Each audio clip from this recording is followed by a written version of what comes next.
Olá, meus queridos, tudo bem? Estou aqui para poder fazer a revisão e correção da atividade da terceira semana de setembro. Vamos lá? Vimos na aula passada o assunto sobre citologia. Aí eu pergunto para vocês, o que é citologia? O que a citologia estuda? Então, a citologia, como falado anteriormente, é o ramo da biologia que vai estudar as células, tá? E, professor, o que é uma célula? Lembra daquela perguntinha que eu fiz? A célula, pessoal, é a unidade básica de um ser vivo.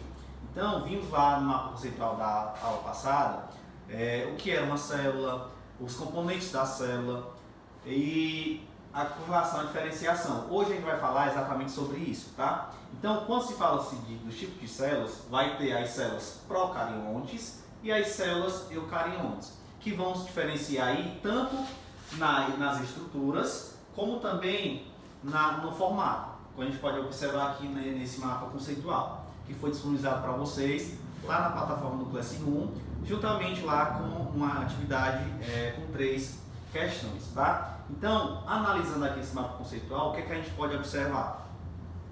Do lado esquerdo aqui, no lado direito, temos aqui as células procariontes. Então, quais são as características dessas células?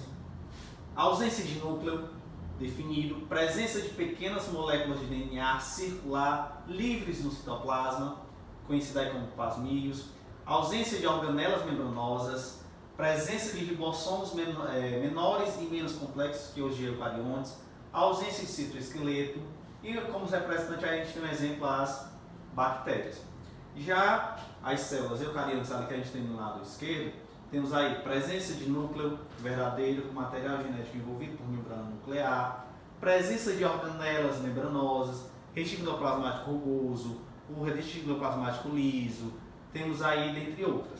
Presença de ribossomos maiores e mais complexos que as procariontes e presença de citoesqueleto. Um exemplo a gente tem aí a célula animal e célula vegetal, tá?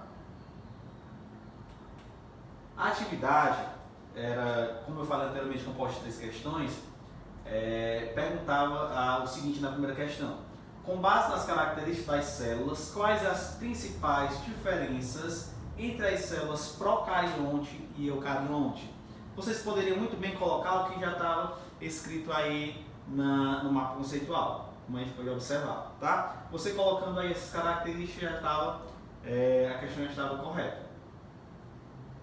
Segunda questão, analise atentamente as afirmações abaixo e marque aquela que indica corretamente uma característica da célula procarionte. Aí, ó. Então, a célula procarionte vai ser aquela célula primitiva, aquela primeira célula que a gente começou a abordar aqui.